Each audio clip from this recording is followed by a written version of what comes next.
Yeah, the second Monday in what is going to be 5 Mondays in the month of September.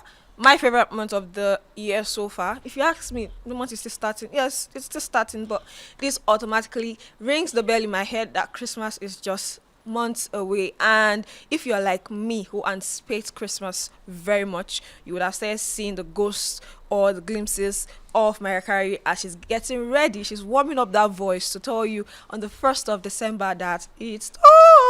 So yes, it's time for the gliders.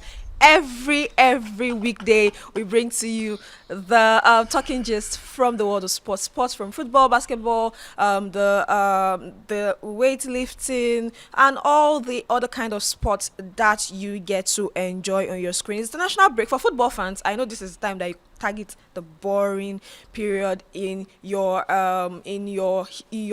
career as a football fan, but no, there's so much to talk about, and we're going to bring it down to you today. And we're also going to be talking about things that will be coming up because international break will be over in a couple of days and players will be returning back to their club sides, and everything that we left because of the international break, including the aftermath of the transfer deadlines, everything will be unpacking it on the show. And even as the weekend starts, welcome to the gliders. My name is Euphoria, making a return to the show. And if you've been following us on this particular channel, thank you so much.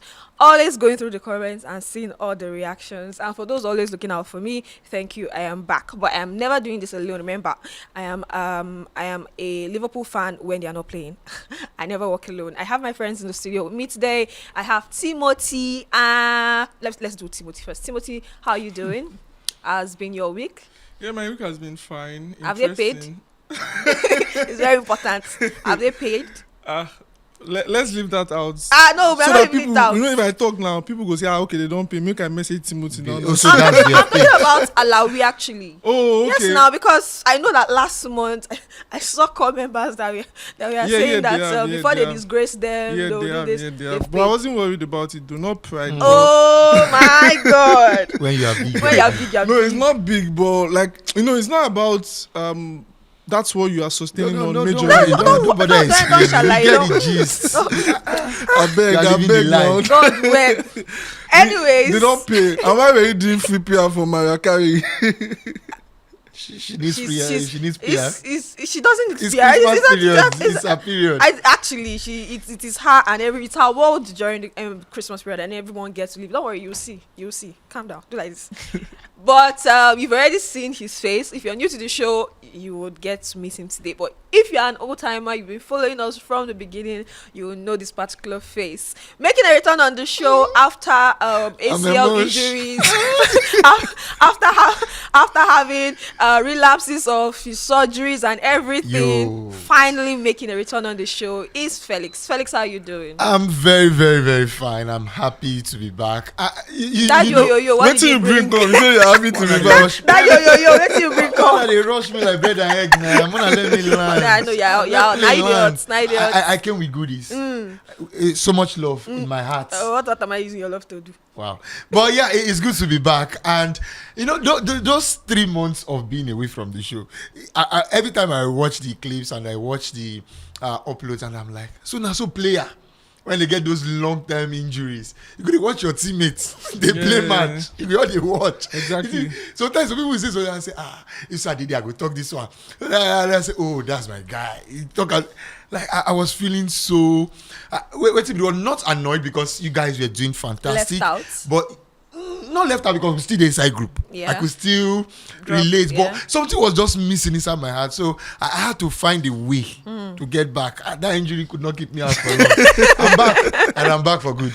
Good to be back. He is back, and he is back for good. Good to be back for him, and good to be back for me too. Because I was saying it this morning on my socials that after a long hiatus back to capitalism, you guys will need to know that my favorite part of capitalism is pay week. But yeah, good to be back on the show because I missed the show. I missed you guys, and we're back to talk about sports. And it's been a lot that happened between the last time we recorded last week Monday And today, a lot has happened from transfer deadline, transfer drama to players traveling back to their countries to represent their national teams to the whole thing unpacking for the African continent. And we finally got the first set of people to actually qualify for the FIFA World Cup. Who other than the team that have the best history on the continent, also talking about the Moroccan national team. It became the first African country to qualify for the World Cup, FIFA World Cup, and that means that they'll be looking to replicate that feat they had in Qatar, or maybe do it one better by going further, make the final, or who knows, becoming the first and only African country to eventually win it. Yes, you can actually say now that they have to continue to punch above their weight, because that is what they did at the last FIFA World Cup. Talking about the FIFA World Cup, we are still in the qualifying series. Everybody's still playing, including Morocco. They must have qualified, but they'll still get to play qualifying games. And that is why we are coming back home to talk about the qualifiers. Qualifiers, because when I say we are in Nigeria, according to Lagos, Nigeria, so yes, we in Nigeria are also in the hunt for the World Cup tickets. And currently, we are still in the hunt. I mean, mathematically, we are still in the hunt. What's that word now? Prayerfully, we are still in the hunt, because I know a lot of Nigeria, and then with the entitlement feeling too, we are still in the hunt, because I know Nigerians are very entitled people when it concerns sports. So we are still in the hunt for to meet up to the World Cup in 2026 that will be held in 3 countries in North America. That's the United States of America, Canada, and Mexico. And because we missed out on the last one in Qatar, Nigerians are not taking it easy with everybody involved in the process, because right now we are still in a very, very tough spot, and it will take everything going our way, favor, luck, everything, for us to qualify. So we'll be touching everything that has been happening so far, bring you up to speed with what has happened in recent months and currently what has happened in the last couple of days, because we've played one of the games in this window, which happened in Uyo, and the next one will be played tomorrow in South Africa against the South Africans that are currently topping the table in our own group. So yes, let's start with the Super Eagles of Nigeria. And guys, I want to start with Felix. I know you would have seen, if not the older World Cups, the World Cups from the 2000s, 2002 down to this particular moment. It's okay, we know you're old. We are just saying, I'm just saying, you have to remind us. But from the 2000s down to this time around, I'm looking at I thought about it on Friday morning before we played, and I'm like, I'm trying to imagine myself as an Italian when Italy did not qualify for consecutive World Cups. This was how they felt. This was how the country was in turmoil, and a lot of Italians were visibly angry on social media. But now I'm getting to understand what it actually meant by not qualifying. How do you think this will feel? Or have you, I don't know, some people have actually accepted that we might not go to the World Cup. Are you part of those people? Or do you think that your own reality will happen when it eventually becomes mathematically clear that we will not go to the World Cup? No, for me, the reality is already staring me in the face, because it's double jeopardy for me. One, I'm a football fan. I'm a Nigerian fan. English, please. That's what I want to explain. Let me land. I'm a football fan. Okay. Like the average football fan out there, and a sports journalist. So it's double trouble for me. I'm losing both ways. If Nigeria qualifies for the World Cup, we know how much it helps the ecosystem and how much we can make as people in the industry from that. And as fans too, we know what you can make from that. So it is double problem for me. And it's already looking very likely that we are not going to qualify. Even if we win against South Africa. Even if we win, we don't know what the decision of the FIFA disciplinary committee is going to be. And I can understand you when you say the Italians, how they were feeling those 2 times that they failed to qualify for the World Cup. But I think this one will be worse, because those World Cups were 32 teams. This is a World Cup that would have 48 teams. Africa now has 11 slots automatic, then 1 for playoff. We used to have 5. No, it's 9. Sorry, 9 automatic, and then 1 go to playoff. Now it is like double of what we used to have. And Nigeria would probably not be in that World Cup. That's what makes it feels worse For me, that's the feeling I'm getting. If it was that 5 and you say, okay, a lot of the other countries have gotten to our level, it is now you get it or I get it. Senegal, Cameroon, Ghana, Senegal Nigeria, or Egypt, the last playoffs, all and of that. Yeah. But this time around, they've expanded its 9 automatic slots and the best loser, and it's not even looking like we are going to be the best loser in our group, so that we can stand a chance from the playoffs. A playoff that we have to also best 3 other teams in Africa, then go and play the intercontinental playoffs. So everything is looking so sad in the face of this reality for me, and I don't know. Back-to-back World Cups, watching from the screens, it's not a good sight for Nigeria. Not a good sight for Nigeria. But I'll come to Timothy. I think I'll come to Timothy from where we currently stand right now.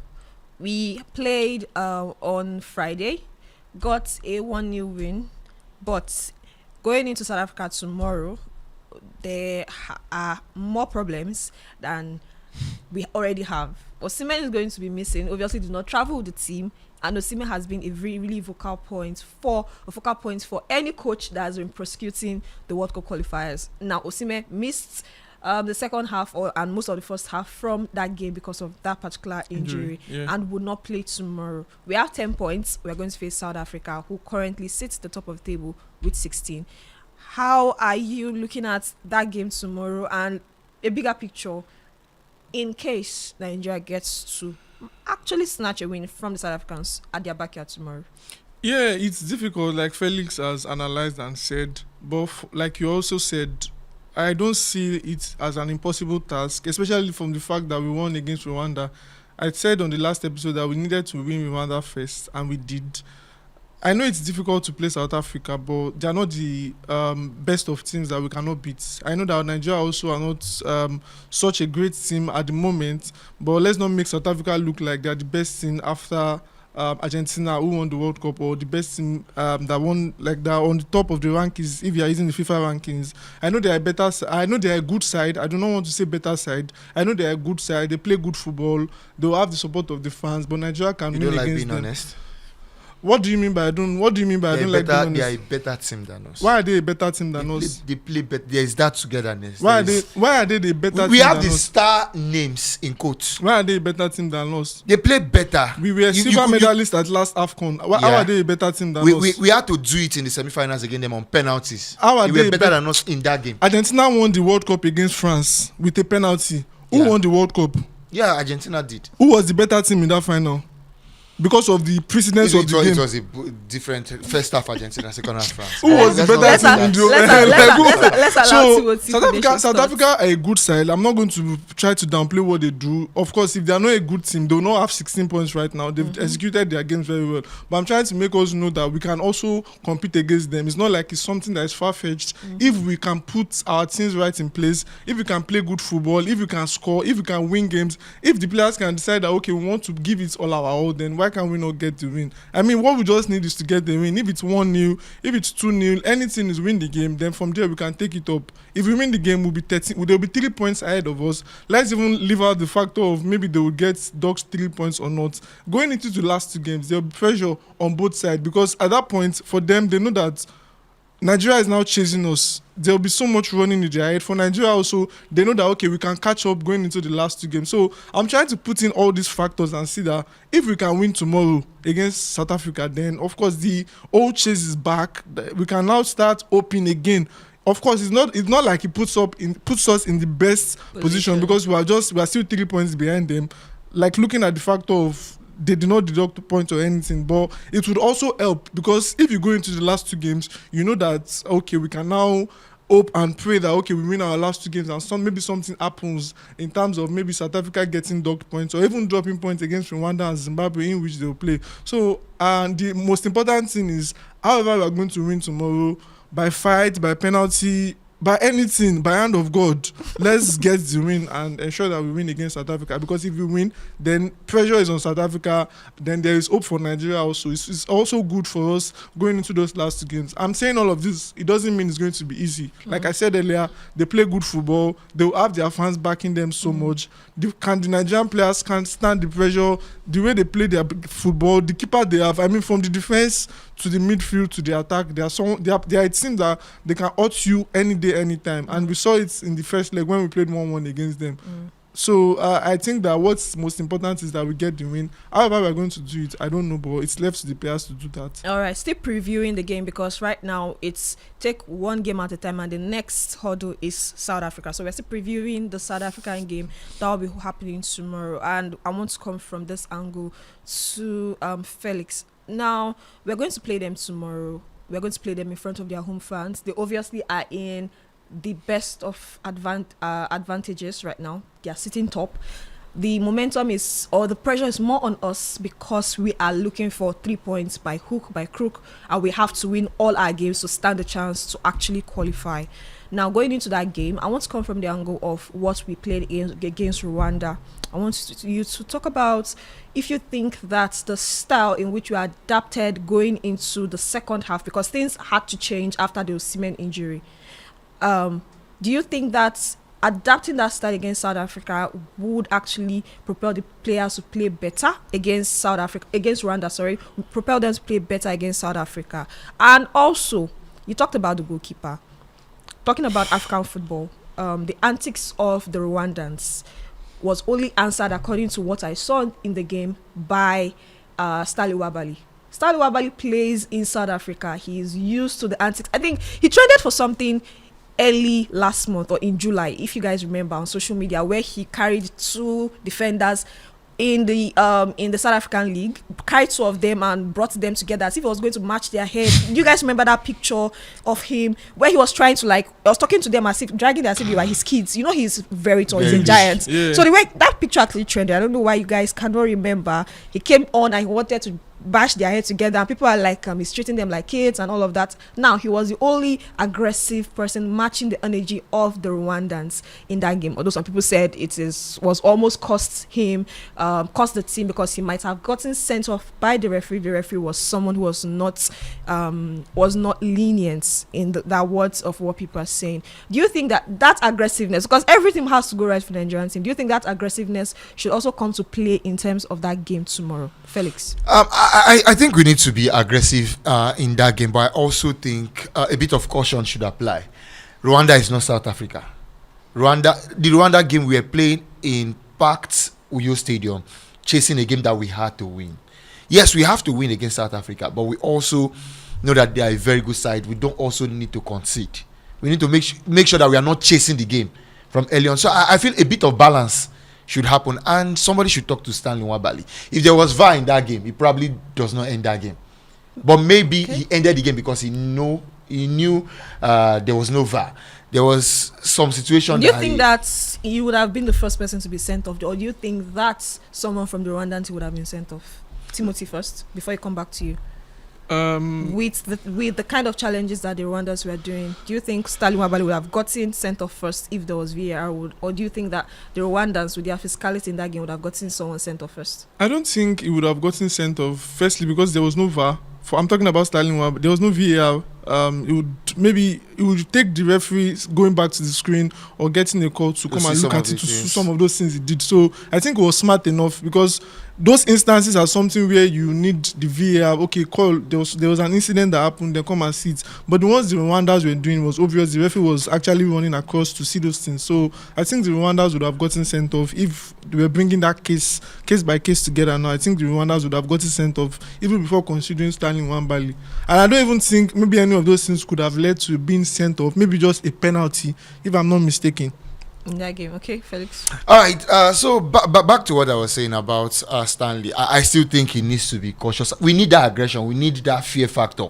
The strikers need to know that there is somebody here willing to take our head if we choke our head in those kind of spots. He needs to be cautioned, or do you think that's his game? And that's a star that he also plays in their league. That's what I'm saying. You don't take that away from him as a player, but you just need to tell him to have a ceiling. Like, there should be a limit. There was a place he caught the ball, went into the attacker. That is a goalkeeper's ball. He caught the ball like that. But there was one time he caught the ball, wanted to throw. What he first of all did, he punched the player and then he threw the ball. That's a needless move.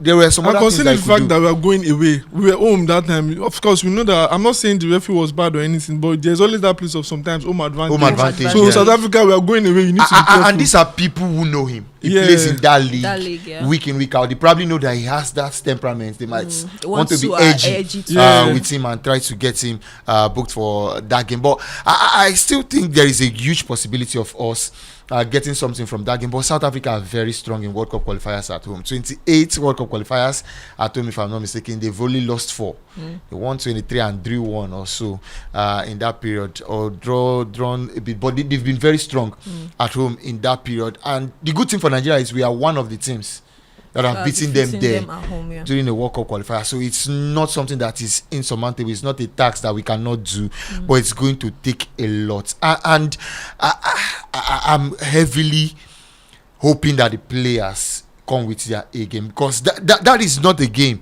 that the coaches. Yeah, coaching will be important, but I think it's not a game that will be won from the bench or tactically. I think it's a game that is going to Players be have won to on the fight pitch Yeah. by both what set they of want. players. So Okay. our players need to be up for it. If we score first, we need to ensure that we are very strong defensively. If they score us first, which I hope they don't, because we are very slow in reacting to such situations, and we don't know how to come back from behind. So I hope we score first, or at least go into the last minutes of that game with still a lot to play for. But it's something that we can do. And I hope that our guys do it. Okay. Timothy has been the one that has been having a lot of fire because of tactical setup from the last episode of the show. So I want to ask you, do you think there's any, obviously Osimhen will not be in that game, he will not play, he will not come from the bench or anything, so there's no tactical change that we look for Osimhen in any point of that game. Do you think there's anything that Chelsea needs to make to be able to prosecute this game from your own point of view? When you get to the pitch, things can change, but going into the game, looking at what he has been playing over the course of handling the Super Eagles, do you think that there's something he needs to change going into this game, or he should just stick to his primary that's his 4-2-4-2 4-1-2-1-2 diamond formation, or do you think that he should switch to be able to maybe I'm laughing because even if I suggest He does not listen to you. not just saying you're obviously And- analyzing it from But, your but he probably watched the last episode and saw your Benjamin Fredericks credit to you on that one. Yeah, I So mean, I Frederick was sabi. in that starting. So at least So You tell were us against again. me. You were against Tell- me. I was tell not us against again. Frederick, but let's not get to that. Let's go. I don't think he needs to change much. I just think he needs to change the dynamics. I'm talking in terms of player profile. I just think he needs to change the dynamics in which we approach the game. You can't play one side against South Africa. Let's forget all of those things we did against Rwanda. Rwanda were the side who did not come out to play against us when we played in Uyo. That was expected. I expected Rwanda to be on the back foot for majority of the game. Against South Africa, we would even probably be the one that will be on the back foot most times. So if you get the ball, maybe you are trying to transition or trying to go on a counter, you need to be strategic about it. They have runners, they have players who are very physical and all of those things. So playing on one side would not work. Play on one side. I know that, of course, in football there would always be a place where people play through the attack most times. Maybe playing on the left, playing through the middle, or playing through the right. It always happens. But I'm not seeing cases just like the first half against Rwanda. It's changed in the second half, but I'm not seeing cases like that where most of your attack, or let me even say 95% of your attack, was running through one side, and we kept going at one side eventually. Maybe, especially after when it changed in the second half, then we started using both flanks. We saw Lukman and I know on the right-hand side, then we saw Simon and sometimes Oyemechi, then even it will be moving to that side. In the second half of the game, the goal came eventually and we won the game. But against South Africa, we need to be strategic. Firstly, defend very, very smart.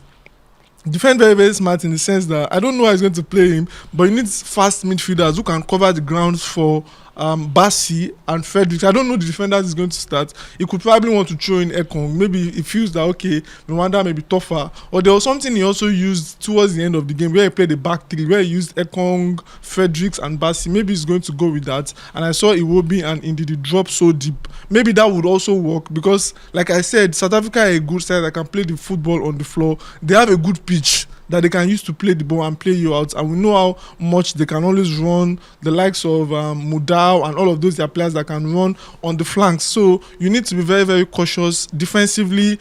When we get the balls, Alex Iwobi or whoever is playing in the game, we need to really get to use the strength of Tolu Arokodare, because as it stands, Osimhen would not feature in this one. Tolu Arokodare showed that he can be very good with his hold-up play, link-up play can be very, very good. I think Cyril Dessers also showed a glimpse, although Dessers was not so swift in decision-making, but I saw Tolu make decisions quickly, hold-up play, pass to the next person, link-up play, pass to the next person. So I think those are the factors he will need to bring into tomorrow's game. Try to use the width.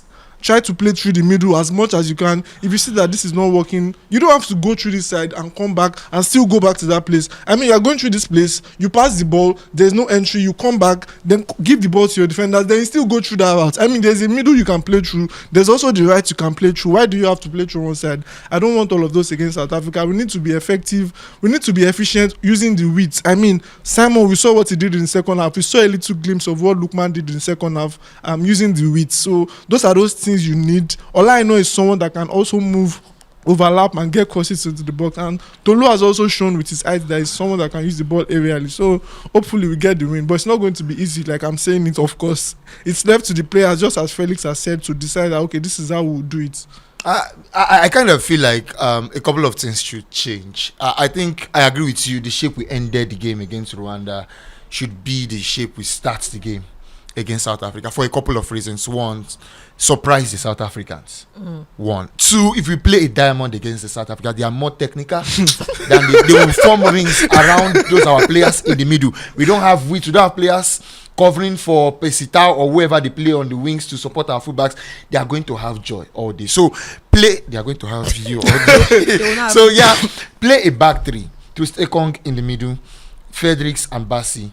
What that does is we have enough cover for when our fullbacks overlap. We have enough bodies defensively. Also, we have enough bodies going forward because the fullbacks join. Because Tolu no Osimhen, like we all know, Tolu has shown that his hold-up play is very good, and we are going to need it in that game. Timothy has said it. At best, it's going to be a 50-50. It's not like we are going to dominate 60% of the ball like we did against Rwanda. Yeah. If we sabi play too much, we play too good, 48. It's going to be 50-50 in terms of possession. So we need somebody that will make it stick when it comes to them in attack. Tolu is that guy, but he would also need runners in behind. Ademola Lookman from the right, Moses from the left, playing as inside forwards with him, flicking those ball back and then cutting back, something like that. Gives us enough body going forward, but when we lose possession, our shape is good because we have a back three. It will be and maybe in the central midfield position. Also gives us that numbers in midfield. I think because of the personnel that are available and the fact that we saw those problems with the Diamonds in the first half, he corrected it in the second half. First with a flat four in midfield and then later with a back three. I just think we need to have balance. I see a lot of Nigerians saying it's a game that we need to go all out. We go all out, they score one goal.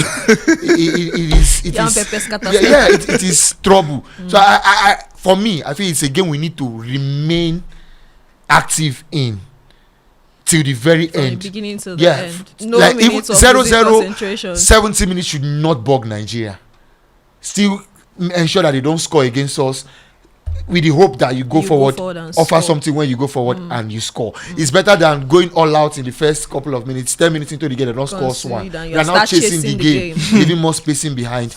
That's very dangerous with the South Africans. Really dangerous. And South Africa just need a draw. Honestly, they're on 16 points. If they draw the game, nobody can catch them again. We don't know that they just need a draw. There is there's a fact, there's a possibility that they still may get 3 points. True, so, that's true. Well, before we leave this topic, because obviously, guys, it's international break. This is what will be dominating this particular week, at least until Friday, where everybody returns back to club football. One question, guys. I wanted to ask this on the TL, but I've had a really long weekend. Do you think that we are focusing too much on South Africa and forgetting the fact that Benin can capitalize if South Africa gets to drop points at home tomorrow? Well, and then the 3 points in case. Well, maybe we are Do we still focusing. have Benin? We still have in Benin. our- That's our final Yeah, game. We are Benin playing them Republic at is home. our final game. I think we are right in looking at that because one is the game that is in front of us. Yes. And two, we still have Benin. No, what I'm saying To is play. a lot of people are saying 16 points. Many people are not even sure that it's Benin we're playing. They're just seeing South Africa 16. If we win tomorrow, we get 13. If they dock them, it will just be. That's what people are calculating right now. Yeah, And people I are get it. forgetting that we have somebody else In between us and South Africa. And if Benin gets to capitalize on those chances, we are also still in trouble. Do you think that we're facing? No, I don't think it's a lot because they're just 1 point off us, and like Felix said, we still have a chance to correct it if we play against them because we still Benin It's a Republic are future just problem. yeah, It's the not an Benin immediate Republic are problem. just 1 point ahead of us. Even if they win and we also win, we can now look. Where there will be an issue is when they win their own second game and we don't win our game. Then we don't. Even if we lose the game, there's no chance. Again. Also, Benin will not be a problem if we don't win tomorrow. Actually, we'll just be If playing we those lose ones. tomorrow, Those we are ones will out just- of Yeah, the- totally. and So- we'll just be playing for the sake of Maybe we qualify. finish second or no we'll finish second. Second will be far short. I mean that is so much pressure on everybody, both those in the glass house at the NFF. except I mean, Edafe. I saw it from afar. I saw where you're coming from. I saw what you did there, and hopefully the guys will make it count tomorrow because if they cross the hurdle on Friday, and that's why we are here even doing all the permutation and combinations. They give us hope. Glimpse. Gave themselves hope actually because still it is so someone said something. He said, why you? Because I was on commentary duties on the Super Eagles Space. Shut up. On Super Eagles Space for that game. So I was like, this one that you are sitting there, you are talking calmly like this. Are you not bothered? I'm like, I'm sorry, these players, if they welcome winning journalist. if they go to the World Cup, they'll be okay. If they not go to the World Cup, they'll collect match bonus. Yeah. Nobody is going to remember that I am in Lagos or Abeokuta Stressing. somewhere, stressing myself. So hopefully, if they go to the World Cup, like you said, it's beneficial to everyone, including me, who is in the ecosystem. So let's look forward to that There will be game more games to do against. commentary in the Super Eagles space. Definitely, and And congratulations. more cash Congratulations to the Moroccans again. Like I said when we started the show, they become the first by example. African country to qualify for the 2026 FIFA World Cup. They'll be hosting the World Cup at some points in their history, and that is why there's a lot. If you have been following the Moroccan national team, the country, the FA, you know that they have been doing everything towards welcoming the world to Morocco. They are hosting almost all the tournaments in Africa. That one is aside, and they are building facilities for the World Cup they'll be hosting in about a 2030. decade from now. Less than No, 2030. 2030. That's less than Some a decade 5 years. from 5 years from now. So after the Americans, it will be their turn. And believe you me, you need to see those edifices that are coming up and coming into place. So yes, they've qualified, and the next thing that will be on their mind right now is how to win the World, they win the AFCON. Yeah, like they're not Win doing, I was going to AFCON, say it's, they win the look next like thing. they don't do well in the AFCON and they just go to the World Cup and they look like want to do well. Okay, but like I said, this time around we'll be hosting it in front of home fans, and that's going to be the next thing for them, looking to get that whole Not fan. even AFCON, maybe they go sit down. You think so? Okay. I mean, December is just months away from. Why? See, It's not guys, see why I even like the Ember months. Counting down to Christmas, are counting down to the AFCON also that will be happening from the 18th of December.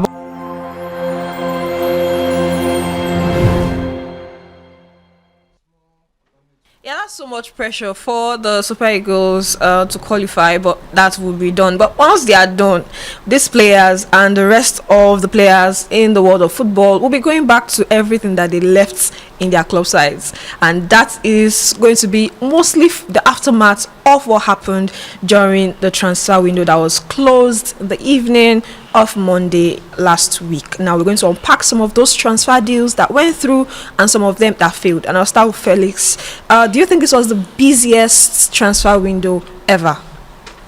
Maybe not the busiest, but definitely the most expensive one, because records were smashed in different countries. The Premier League, Some teams were crossing smashing. the 3 They were billion smashing mark. it in the same team. Yeah, Sunderland I were don't- spending I don't more than see- PSG in the transfer window, and I'm like, wow, is this where we are now?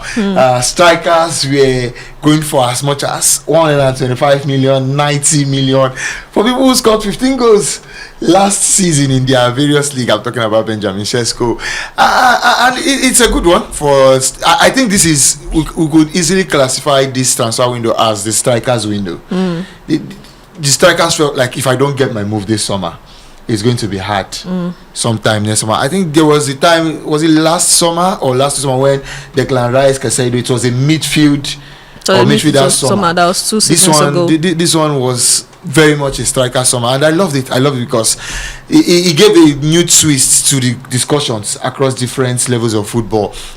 Who is going to win the top scorers award? Who is going to perform best among the new strikers that joined new teams? But love it, and let's see how it develops from here after the international break. Looking at how it develops from here after the international break, and if for anything you have to remember that this particular like you just said, it changed the dynamics of conversations. And let me just chip something in. Okay. For the Premier League, they spent more. They spent over 3 billion, pounds, and the closest to them was Syria with £1 billion, and then there was Bundesliga over 700, and there was also Ligue 1 550. I think La Liga was the least in terms of what they did. I think about 400 and something. Together, every of the other top 5 leagues did not spend as much as the Premier League. The other four did not spend up to the Premier League. So that's like how much the Premier League spent in terms of money for this transfer window.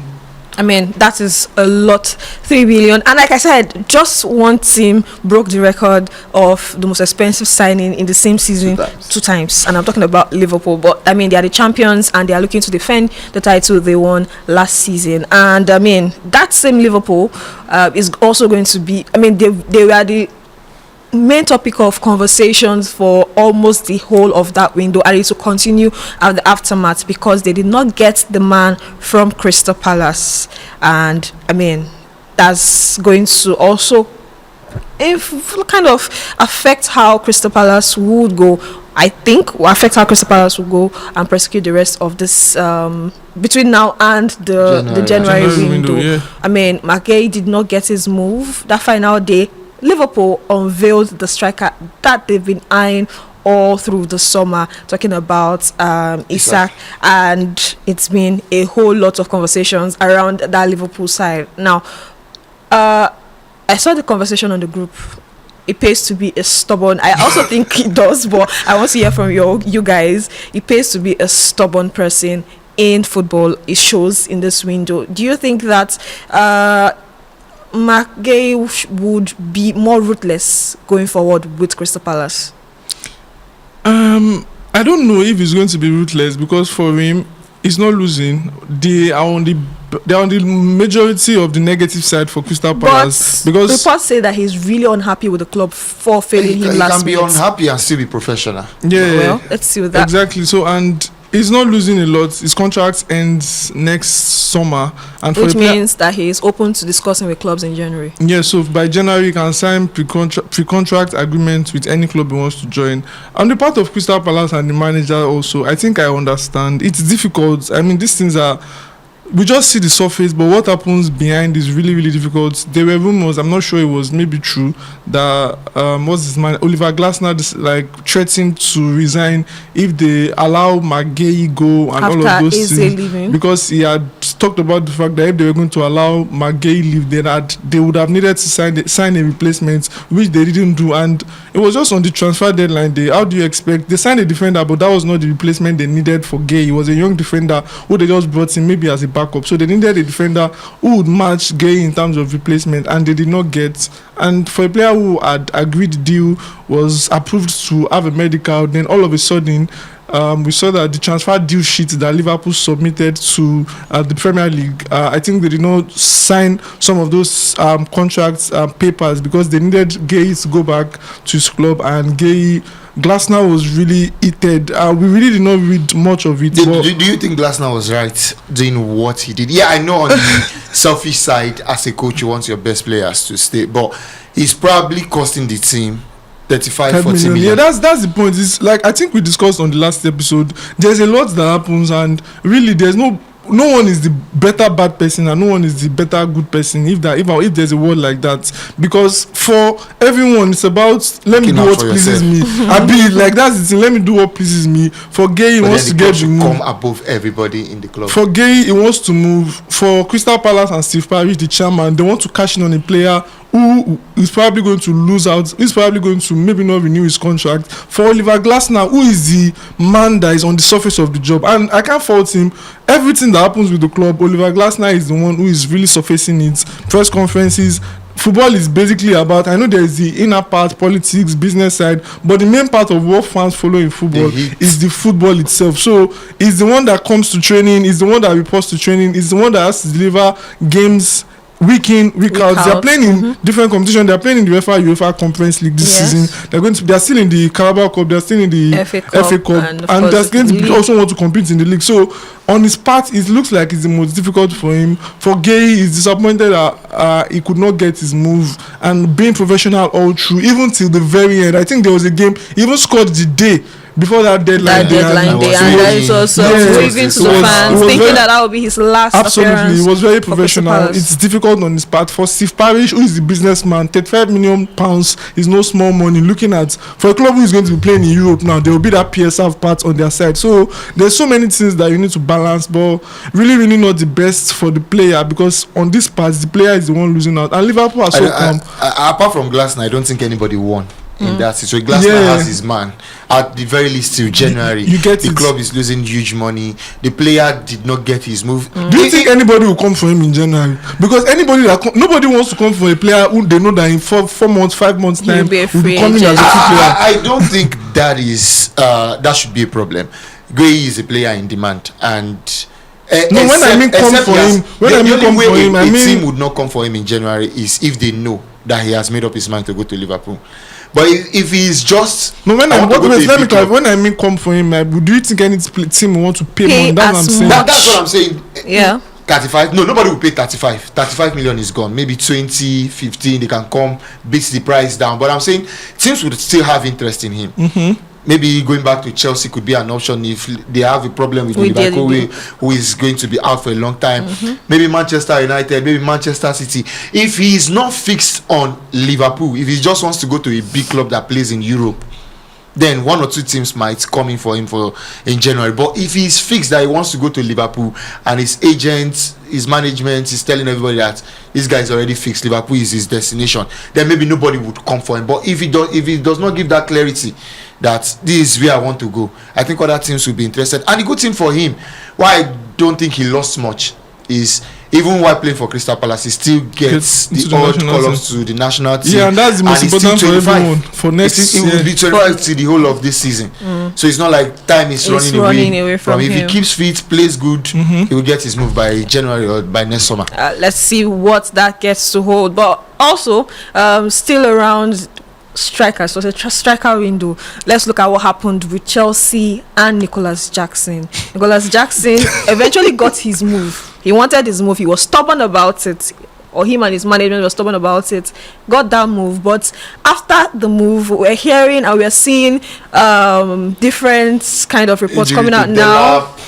Go back. No. I mean, we know everything that happened with Chelsea, but man got his move. Now, seeing that loan deal, we're getting reports that the reason he would get, or Chelsea would sell him to Bayern Munich at the end of that deal, is if he plays 40 games from the start. Now, looking at that and looking at the way that Chelsea prosecuted that particular arrangement, do you think that players should continue to match the clubs toe for toe, or should we continue to see players who respect the badge, be professional, like Gay, like Harry Kane? Or do you think that players continue to do it? Because, I mean, at the end of the day, if things don't work out, he's going to come back to those employers because he has a long contract for him at the club. Like Timothy said, there is nobody that is the good or the bad in this situation? Yoruba will say,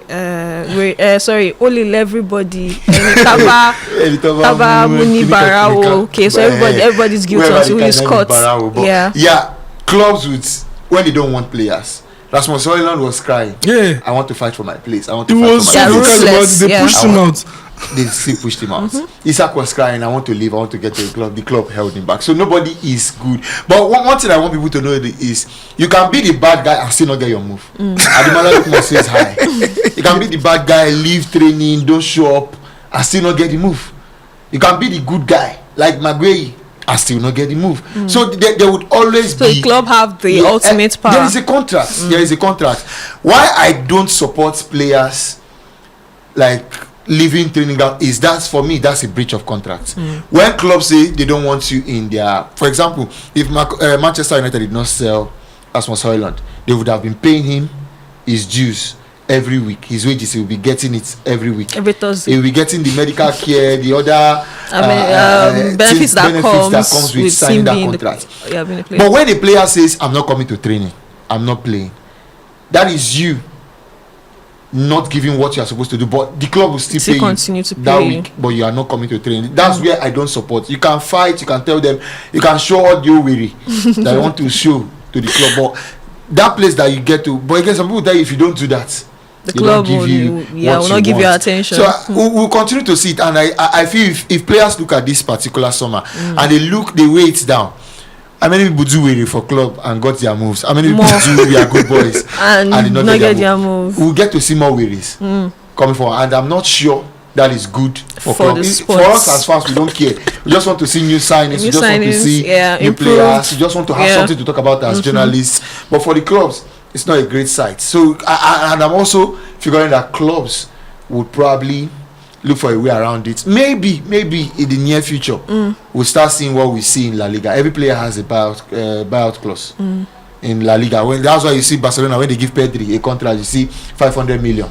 They see, so and how it works there, if they want to pay a buyout clause, the person that want to pay will give you the money, you take the money to the club. You have a buyout clause. If you can meet it, no wahala. You cannot just come outside. That's why you rarely see this situation of I know they train, I know they play in Spain. Because you were the one that signed the contract, you allowed that buyout clause. You think you are as valuable as that to the club. That's why you signed it. But with Premier Leagues, when they don't have all those kind of contracts, that's why you can see all those things. So maybe that's what we are going to see going forward in the transfer window in the Premier League. Finally on this topic of deadline drama, one last question, and it's just for you. Looking at the length in which most of these issues that happen between club and players, one thing I noticed was that the players signed very long contracts with the club. Now we are talking about the fact that Gay has the opportunity to rewrite the wrong he feels like was done him in January, which is just months away. But many players like Nicholas Jackson signed a contract extension last season. Useless contract. Towards the end of last season, but just before they went to the Club World Cup. Before then, he signed the contract extension, and all of a sudden, the club wanted. I understand the whole drama that happened, but the club had the ultimate say because he has a lengthy contract. I think he has a contract that goes past 2030. So imagine having someone have the power over you until after 2031, 2032. And then I saw on that same day when they were dragging Isak, and Isak had not been announced yet, and I saw Gakpo signing a contract extension that keeps him in the club for extra 7 years plus the contract extension. Do you think players are the ones who are not doing themselves justice because of the money and and signing those long contracts that give the club ultimate power over their future? Well, I think at the point when they have to sign that contract, they look at what they've offered, and most times when it's what you have offered for a particular period of time, or maybe what the club has said. Mine is actually big fact that it's a recent thing with players and clubs. Back in the day, you see a Kevin De Bruyne sign. This is 2025. Highest you see 2 years extension, but players are now signing 8 years extension. What is going on?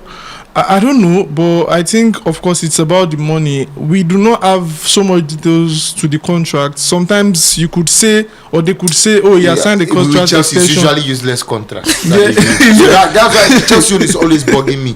10 years Kopama, 9 years on 150k salary. Yeah, when people like that are it's not crazy. paying up to him and collecting 250 Man United. Like, I understand the factor of emotions sometimes, and maybe the agents, because some agents will not even agree to those deals. Of course, the final say lies to the player, but sometimes your agents or your management, depending on how you run yourself, would have a factor in deciding that also. So it's left to those people to decide, but the players need to also try to think about the fact that in 5 years' time, you may fall out with a coach, you may fall out with the club and all that. So you need to, if you want to sign contract extensions, I mean, 3 is enough, 2 is enough, and then continually we sign to see how okay we can improve it. But when you sign a contract extension and you're making it 6, 7, it's a whole lot. In 4 years' time, then Madrid start calling you. Madrid would always go to Liverpool. Always go to Liverpool. Then you now say, oh, I want to move to Madrid. Then they will not allow you. They frustrate the move. Then you now feel like the club is doing you bad.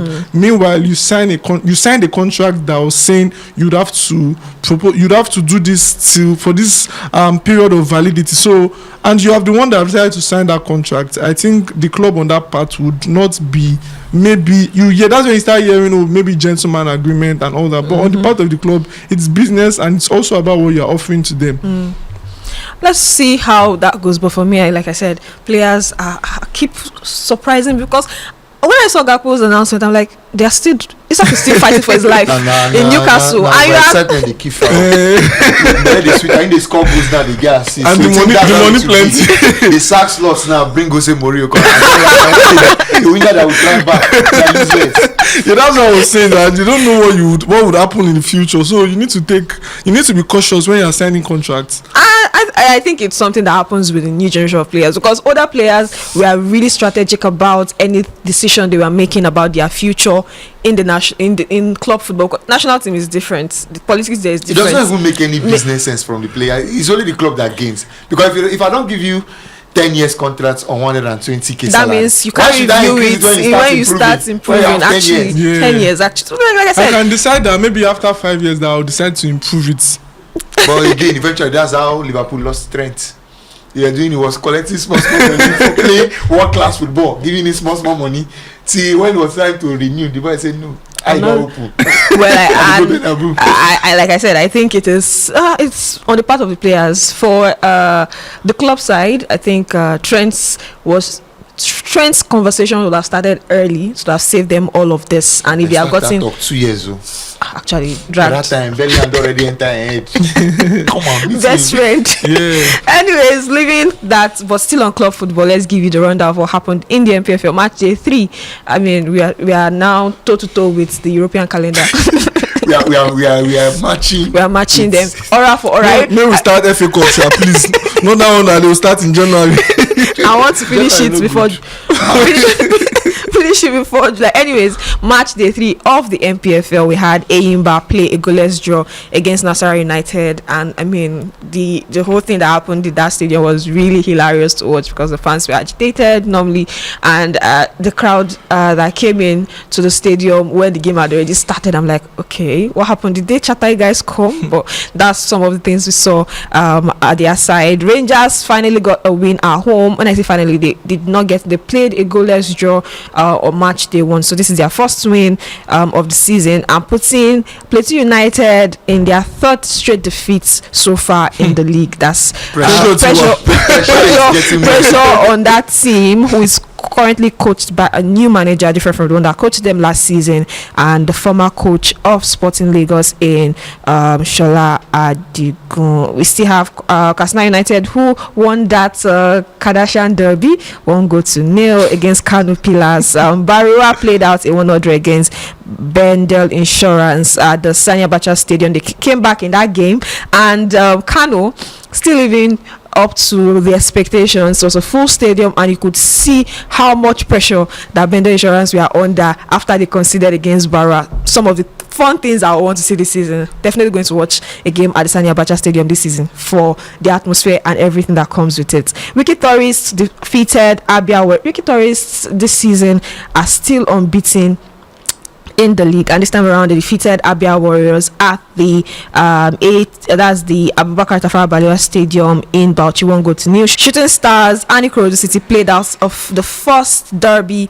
Southwest derby of the season, and it came with everything you'd expect, the tension and all of that, but it was a 1-1 draw at the end of the day in Ibadan. Remo Stars back top of the log because they won yesterday against Warrior Wolves, a lone goal that was in Abeokuta, their temporary home, by the way. Kwara United still waxing strong so far in the league, 2-0 winners against Kun Khalifat FC, who are also going to be under pressure very soon because of how much they've not performed so far after 3 match days. I think they have just 1 point from 3 games played so far. El Kanemi Warriors and Rivers United played out a goalless draw. Rivers United still unbeaten, but so far they have dropped positions on the log, and Niger Tornadoes were the final team to play, with them having a win against Bayelsa United. If you look at the log, like I mentioned, Remo Stars are top defending champions. After 3 games played, they've had 7 points, undefeated so far. Wiki Tourists are the other team with 7 points, and they have played 3 games so far. Looking at number 3, we have Bayelsa United. Despite losing, they are 6, and Warri Wolves finally got a defeat, but they are currently 4th. Looking at the bottom 4, which are definitely, if you stop the league today, they are the ones who get relegated. We have Bendel Insurance with 2 points, Barwa with 2 points, Kano Pillars with 1 point, Kun Khalifat with 1 point, and the only team yet to pick up a point so far in the league, Plateau United, sitting comfortably or uncomfortably at the bottom of the log. Now, I think some of those results we saw from yesterday is already showing maybe the first coach that will get the hammer in the MPFL. Who do you think who gets the first coach that will get to lose his job in the MPFL so far, with what you've seen, not just the results, but also the kind of tension that they are having in their respective clubs so far? I feel the coaches that are getting the worst results, fortunately for them, because you can't use the word fortunately in football without being cautious. I think fortunately for some of those coaches, they are in teams where they would get time. The coach at Kun Khalifat, they know they are standing, they don't have the backing and they don't have the finance of the other teams, so they can't afford to be changing coaches at every then there turn. is Plateau United, where we have Adigun there, who, because of his roots with the team that he was coaching, the academy was coaching, and what they brought him to come and do, he probably will get time. The Shooting Stars coach, they had to snatch him from Ikorodu City, and it's a new management that is still trying to settle down. So they kind of have those resting place for those managers, but how long can they go with these kinds of results? I think after 5-6 games, things don't begin to change. Then those 3 managers, I think, would be in hot seats actually, pressure for their job. So I think for now, it's not safe. It's not a safe space to be, but it's not. We are not in that lose your next game and you are fired. Okay, so maybe after match day 5. Yeah, maybe match day 5, 6, 7. We can start having that conversation around those coaches if they are still in those positions. If it was a coach from some other teams that coached last season did not do that well, and then this season they have started again, we can be saying okay. But the coaches that are in those positions, Aweruru just came in, Adigun just came in, the Kun Khalifat, like I said, their situation is the Barao similar to Kun Khalifat in that regard. Okay, let me talk to Timothy about the Southwest Derby, the first one of the season, and that was a lot of people target the Ikorodu City Derby, the Ogala Derby, because it was a game between Shooting Stars of Ibadan and of course Ikorodu City of Lagos at the Lekon Salami Stadium, Adamasiba. Yesterday, full stadium, high tension. Shooting Stars score first, Curiosity respond, and of course a lot of calls in that game that is still being talked about as we speak. How do you see the overall? How do you rate the overall performance of both teams in that game, Timothy? If you watch on TV, I think you would enjoy what you watch, and those are one of the games you say, okay, this was really, really worthy of watching. If you spend, why is Felix looking at me like that? Yeah, you probably will not enjoy the pitch is not the best. The then quality. That's calm down now. Like football is not only played on the ground. I mean, football. Now football is not only played on the ground. That's why players use their head. Okay, why do we cross the ball?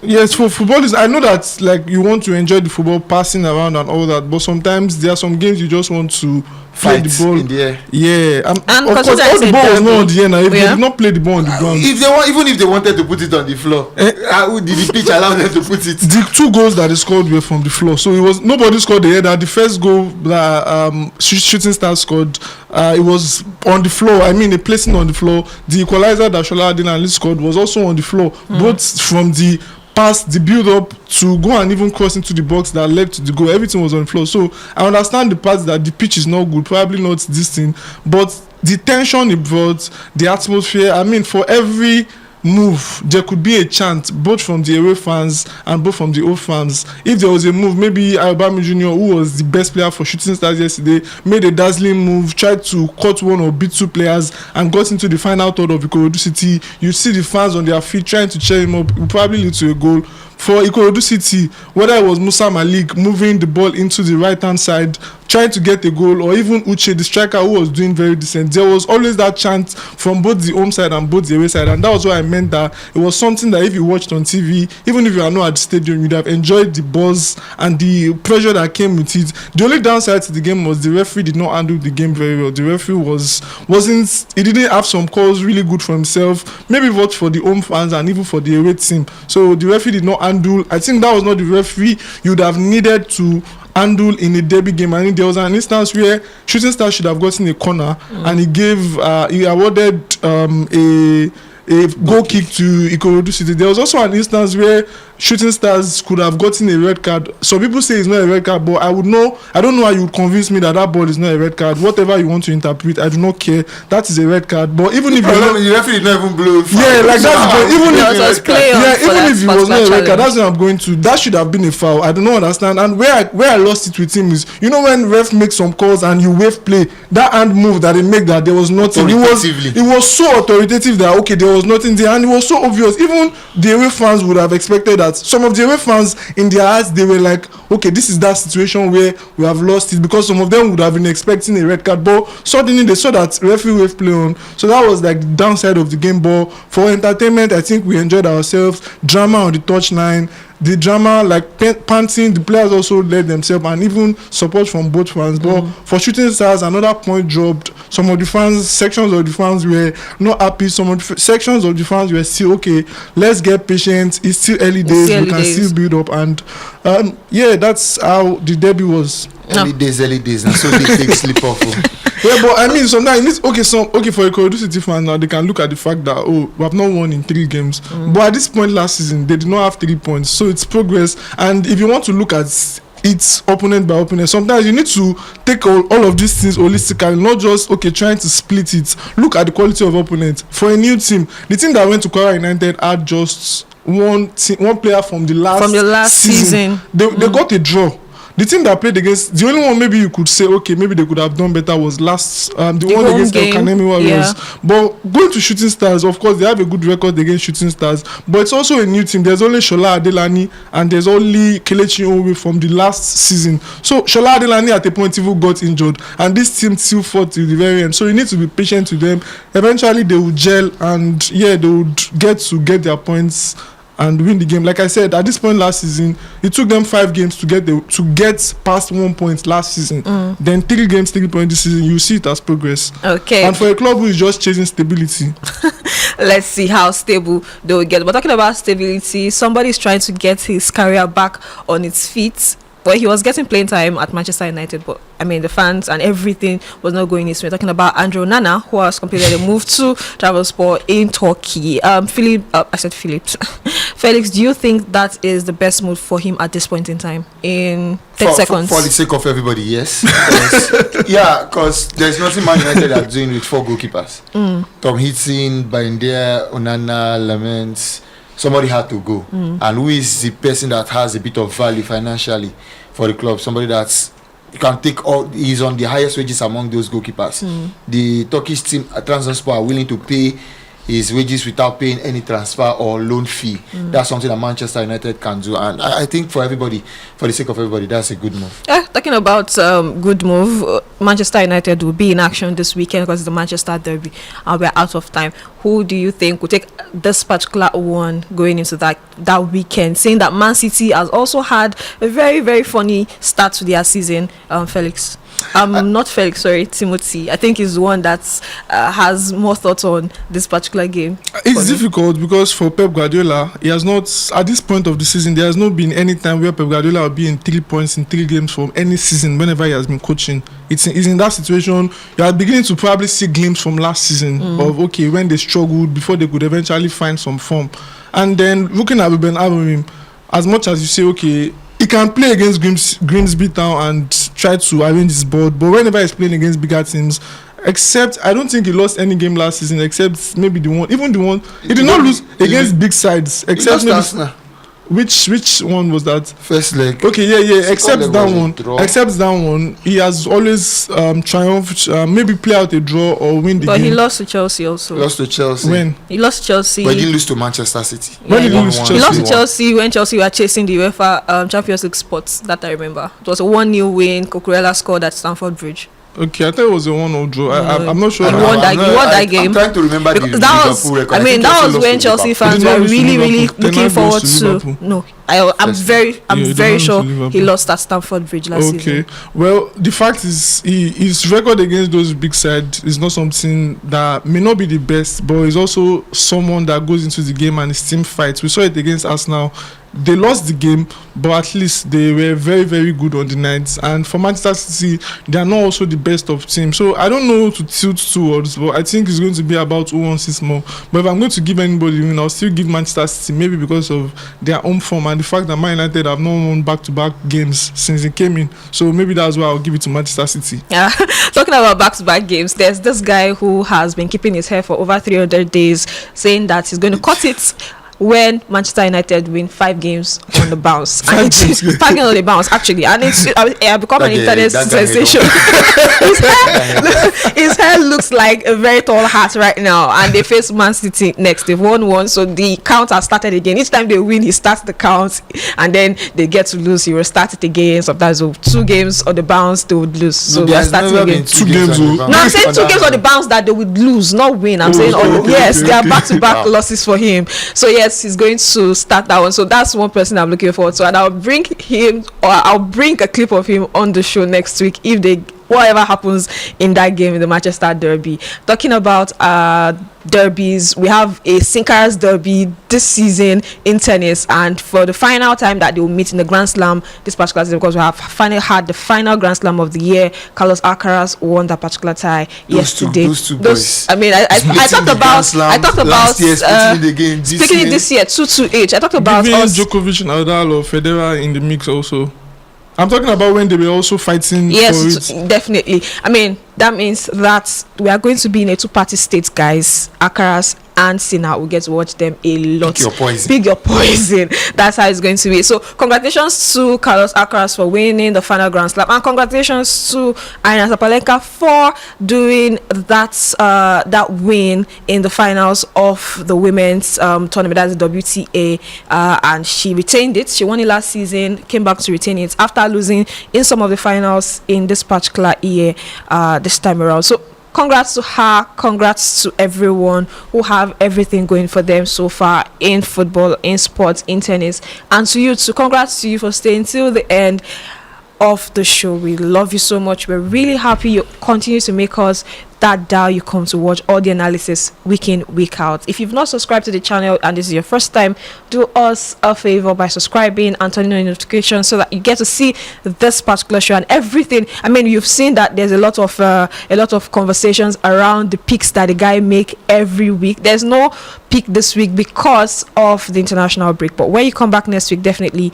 you're going to have the picks from most likely going to be the Manchester Derby for the guys that will be analyzing as part of their sites that we bring to you on the show. I am Euphoria. I did this alongside the guys.